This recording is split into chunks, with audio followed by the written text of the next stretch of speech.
So we've just had the Sony A9 release conference and oh my god, it's so cool. Look at it!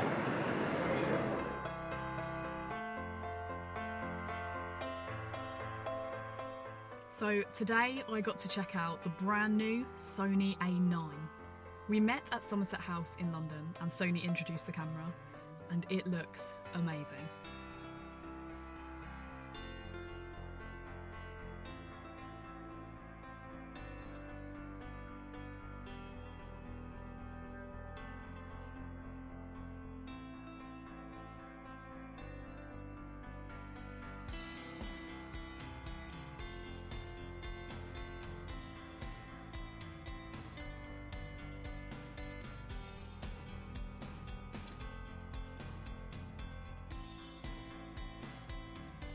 So, what is it?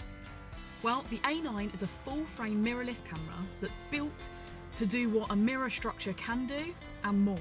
It's mechanism-free, and Sony have worked on it being the best anti-distortion, low-vibration, silent electronic shutter available today.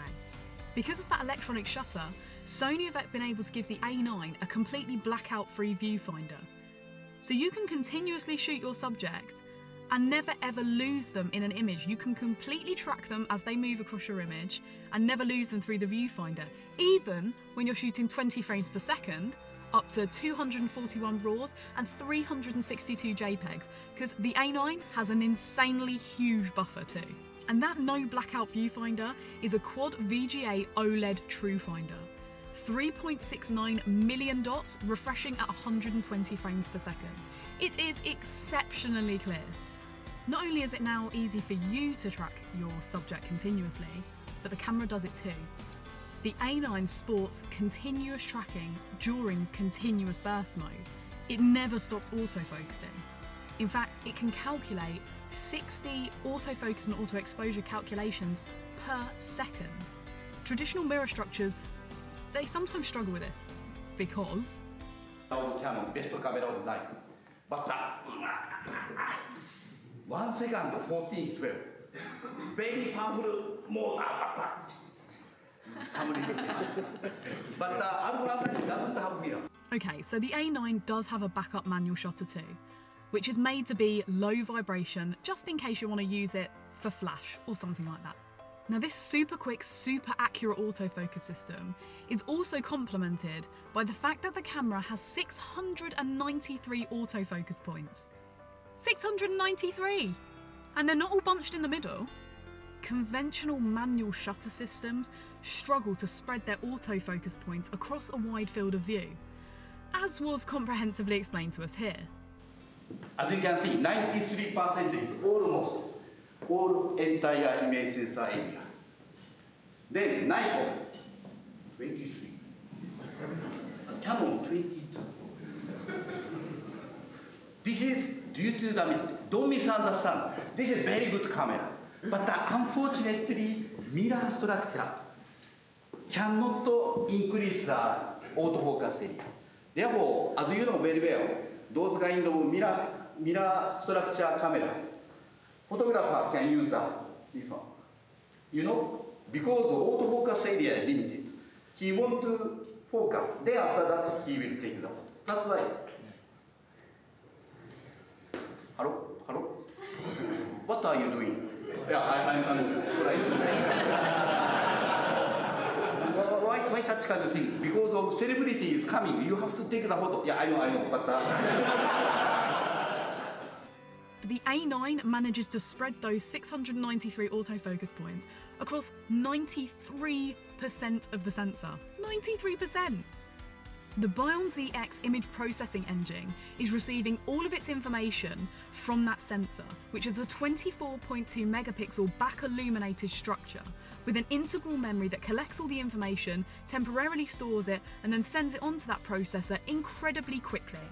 The somewhat technically complicated internal structure leads to the A9 being quick, accurate, and totally silent.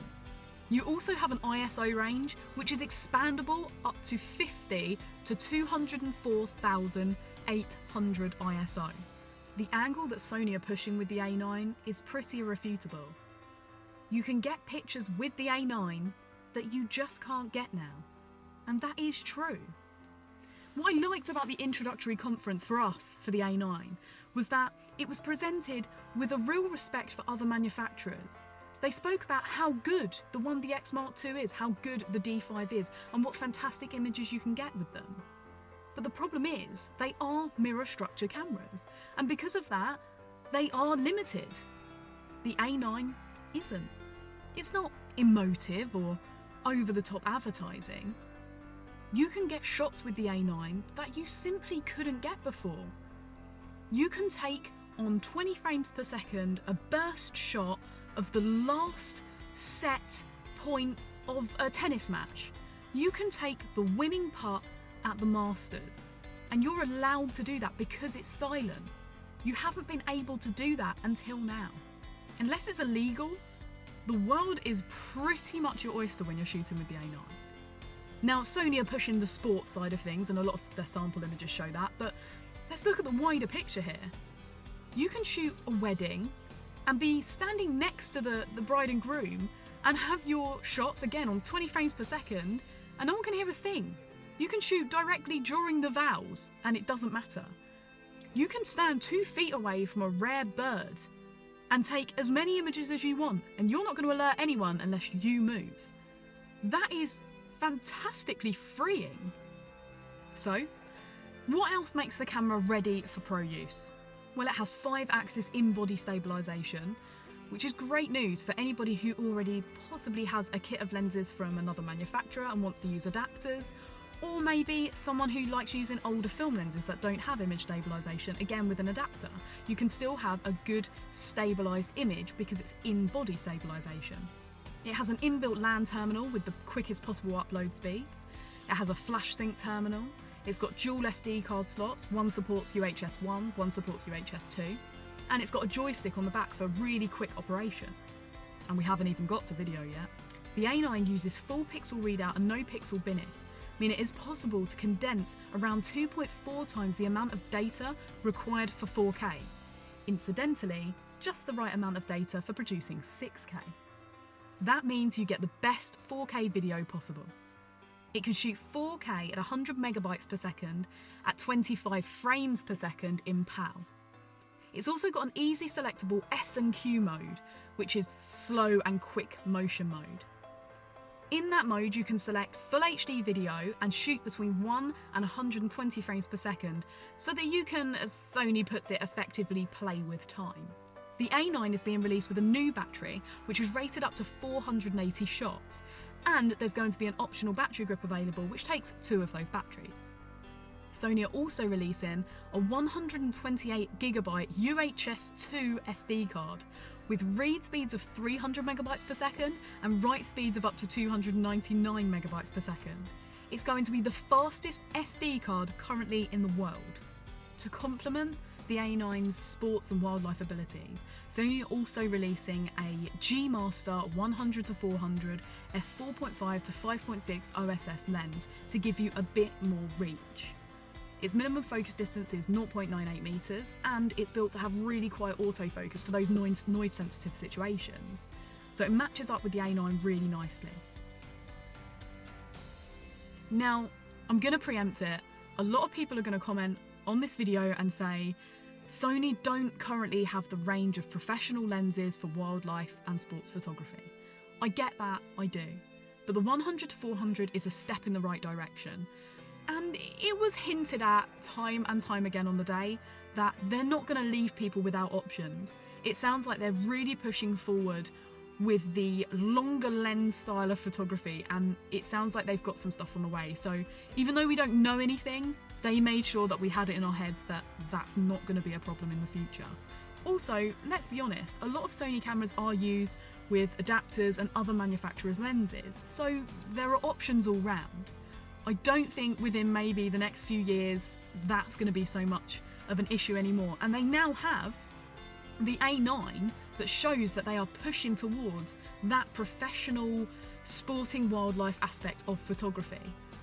I think, and based on what Sony have done recently with the A7s and how much of the market they've taken, I'm pretty sure they wouldn't produce a camera like this and then no lenses to satisfy what people want to shoot with it. That would be poor marketing and planning, and let's face it, Sony are pretty good at all of that. So in a nutshell, the A9 looks somewhat revolutionary, and I cannot wait to get my hands on a production model to test out all of these features and see how good it is. It's going to be hitting the shelves around June time, and it's probably going to be around £4,500. Okay, it's not inexpensive, but we are talking about a camera that's going after the 1DX Mark II and the D5 here. So it was never going to be low budget.